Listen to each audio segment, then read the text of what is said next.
I am just excited to be going live for the first time, and I wanted to share with you my experience with the coronavirus.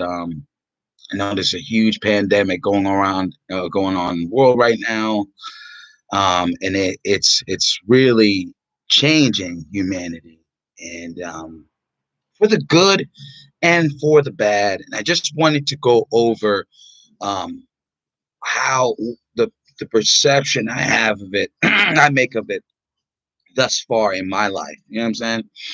So right now, I go to USF. I'm a cybersecurity major, right? So I mean, imagine it. You know, I'm a transfer from state college. I'm first time university, and so you're enjoying the campus, you're enjoying going to class every day, the grind of turning in papers, studying for tests, you can go to the gym, you can go to the cafeteria, go chat with your little, friends, stuff like that, and of course, you know what I'm saying? I'm can't wait to move off campus. So that's what the first, you know, year, university students thinking. It's just like, yeah, especially at my age, like I just did a recent career transition. I'm just like, hey, let me take advantage of getting my bachelor's degree. So that's what I'm doing right now. I'm just like, hey, it's a mortgage loan officer. So now I'm trying to cybersecurity now, USF trying to get my bachelor's degree. Okay, so all right, so I'm not even thinking about coronavirus. I'm just thinking about turning stuff in, looking good, going to the gym, pumping out weights. You know, you know, talking to girls, whatever. That's what it was. Play. I'm a musician, so I play guitar here and there.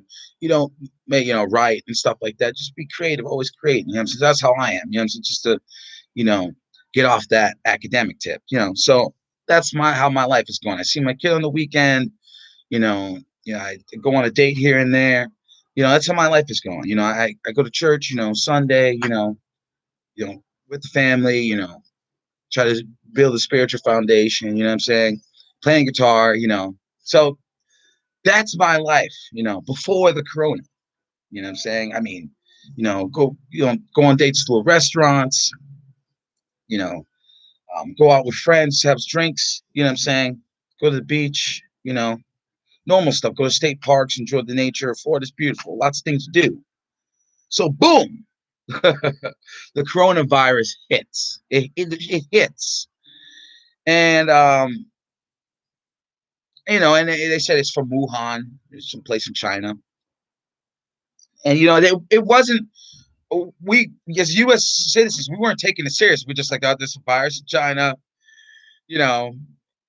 And I can totally relate to that to what's going to the notion of what's being passed around right now, that our country took a long time to respond, because man, I feel like if we would have responded earlier, we would have been out of this now.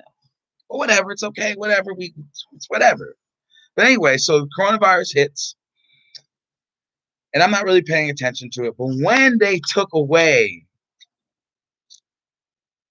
the gym, that's when it really hit me. That's when it really hit me. I was like, yo, I was like, what? I was like, because what I'm saying, I wasn't. It was going to the gym wasn't a problem for me. Staying healthy wasn't a problem for me. What I'm saying? That's what I love to do. That's what I did. You know what I'm saying? And so the idea of it just snuck up on me. You know what I'm saying? I even went as far as extending my LA Fitness gym membership. So all of a sudden, like a few days later, they're like, "Oh, you ever shut down?" I'm like, "What? I just signed up with you guys." So it was really heart wrenching. It's awful. You know what I'm saying? It's like, man, all my buddies at gym, I can't work out with them anymore. Da da da da. We're gonna have to work out at home.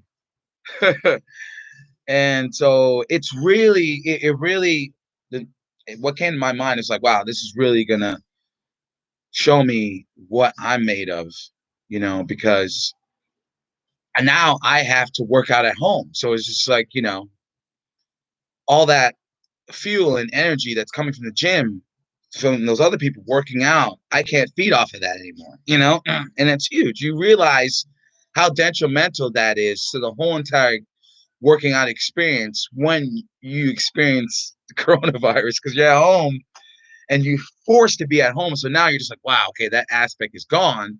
So now you have to find other inspirations. That's another topic in itself. But and then it started hitting my son. My son, he,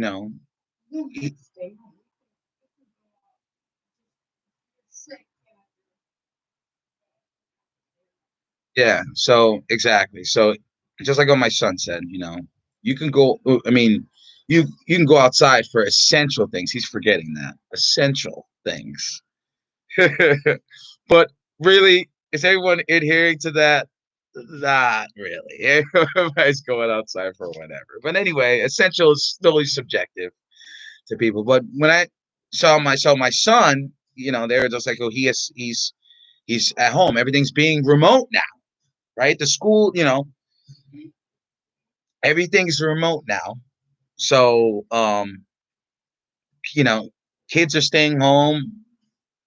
Students are leaving the college, getting their refunds. So you go from this busy jungle of a college to now this desolate college, this pardon me, university. And yeah, it's empty. So they only have the foreign people that came here to study at the campus now because obviously they don't have anywhere to go.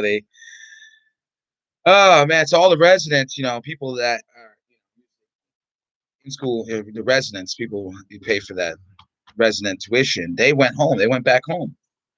You know what I'm saying? They got their refund. They went back home. So me, I totally let that slip my mind. That went over my mind. And I missed the memo. I don't pay attention to my email. And they're just like, hey, you've been kicked out. I mean, because you didn't respond to the residential extension. So now, pardon me, sorry. Now you can't be on here because we're giving you a refund. And I'm not like, hey, that's fine. Getting a refund, that's fine. I just find a new place. That's fine. That's fine. Okay, it's whatever. But it's kind of been it's on the flip side of things now. I'm dating someone and kind of going through rough times right now. I don't know if we're still together anymore based on what happened, but she happened to be a person that's always traveling. She works remote from home, and from her perspective, she has a son, so uh, she has to stay home with her son. Her son has to stay home. They can't go on their trip to Bali, and she's really salty about it. I can imagine a lot of women are. You know, I mean, think about it. What are women about? They're about traveling, buying buying clothes, shopping, going out to eat. Chatting with their friends. You know what I'm saying? That's the basis of the beach, right? So I mean, all of that has been taken away. So now you have yeah, so now we now the coronavirus has put the male and female stance permanently at home now. I mean, men can't go to our bars or strip clubs, whatever, to do what we have to do. We can't even migrate together to do fantasy football. Oh, that fantasy football or fantasy baseball, right? Oh my God, it's another thing. So, so I was about to forget about that. I'm doing this like ad lib, by the way. This is not. This is natural. I'm just doing this ad lib. I didn't hear this, but look at it now. So we have the male spectrum. They what's lined up behind them, right? You have the bars, the sports, the strip clubs, da da da da. Even just let's say you're good at t-shirts and you're righteous. Church meetings, youth groups, da da da da, all that stuff is not existent anymore. You can't do that. So now the coronavirus has brought the male and female together. Now they're home, right? And and the children too. So I feel like in a good sense, it's pushed the family unit together, right? So now, in a good sense, we can. This is gonna strengthen the family. I think it's gonna strengthen the family. Okay, this is opportunity where this virus. I feel like it's gonna strengthen the family. It's gonna strengthen families. They're gonna want to stick together. They're gonna they're gonna be more uh courteous in regards to consideration of the other family members and what's going on. You know what I'm saying? So we this time it's revealing our true caring selves about one another and how much we care during this time. You know what I'm saying? So that's what I feel like. Someone said it was a long-winded hurricane. Florida resident said that, and I felt it because hurricanes, the lights go off. You can't really go outside. You can't really do anything until the hurricane's over. You know what I'm saying? Um, but not exactly the same. But it could be. There's a lot of similarities there. But so the family unit is brought together by the coronavirus. Okay, and also there's no work. There's no distraction. There's no excuse. You know what I'm saying? I mean, and when I say there's no excuse, like a lot of people have that. Oh, I'm busy. I'm doing this. Da da da da da da da. Da, I'm busy. Da da da da. And then this, then third. And I felt like that notion, the busy notion, ruined um, a lot of opportunities for families to get together, for relationships to get together. And I feel like this time we can make time for people. It doesn't just because we don't have to be within that same. We don't have to be together. I mean, we're family, yeah, you can be together, but your friends and your family, you can reach out now and see how they're doing. It's a time to reach out. It's a time to say, hey, how are you doing? To everybody. Things are slowed down now. So we got to think about what can we do that we didn't do before. We had we were bogged down by so much responsibility, da da da, da. And there is a lot of responsibility that's left that we got to do. There is. I got tons of stuff to do still. But the thing is, a lot of the stuff that we had to do has been taken away because of the coronavirus. So how do we work around that? What is it that we can do now to make up for it? You know what I'm saying? For lost times. You know what I'm saying? Because it's different now. A lot of people are home. So, like I said, it's time to reach out to people and see how people are doing. You know what I'm saying? I mean, a lot of people a lot of elderly, they're in nursing homes, they're dying right now. Yeah. And it seems like the young people were carriers. It seems like we're carriers, like we're just jumping off of us and starting to inhabit other people with weaker, compromised immune systems. And that's scary, for our grandmas, grandpas, you know. So I see the concern, but I also see the concern um, for what businesses, entrepreneurs, why they want to get back on track. They don't want to lose everything they got.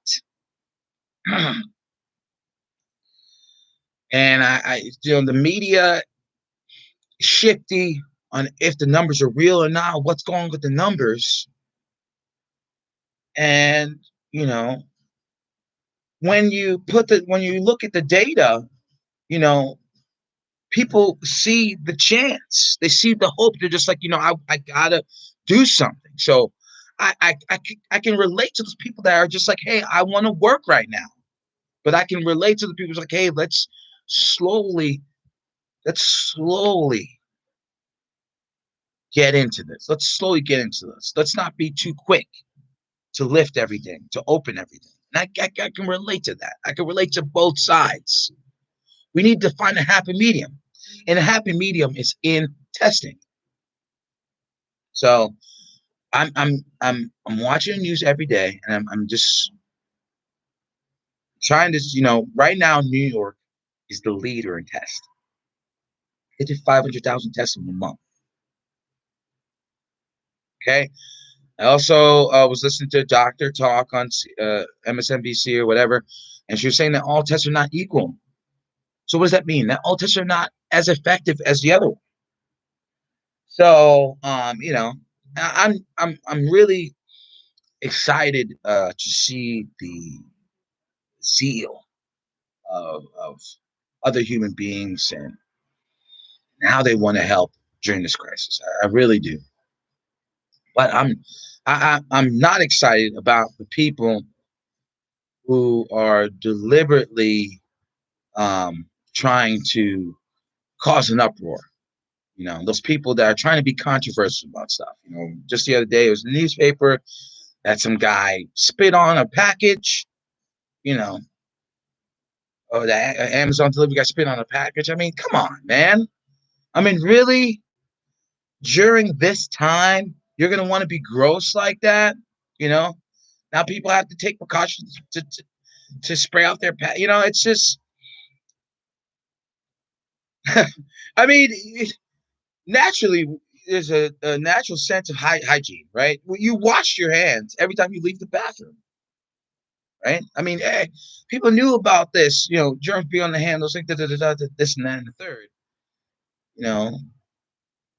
And then now people are just like, opposite. Let me lick this. I'm not gonna get sick. And it shows great faith, but it also shows that you're immature about things. You're not taking it seriously. Like really, you're gonna use your faith to. It sounds like I get it. People. It's up to you what you want to use your faith for. It's up to you. It's up to you. Who am I to tell you? I mean, it's you must know what means you have to take to prove that there is no doubt. That's up to us as a human being. I mean, who can I say? What can I say? What I'm saying? But like I said, the means that we take, the way we go about it, it's going to show who we are. And if we have to lick toilets, you know, just to try to prove that you're not to get sick, I mean, it is a better, respectable declaration than that. And it becomes surreal when you see a lot of celebrities getting it, and a lot of the news anchors getting it. I think Governor Cuomo's brother, he's a news anchor. He has it, so that's it's and that's one of the reasons why I'm so into what he has to say. The governor from New York, Cuomo's, because it hit home for him. One of his brothers has it. I mean, and he's in the state that has the most cases. So why shouldn't I listen to what he has to say? And you know what? He's coming off as a more better as not a born better leader.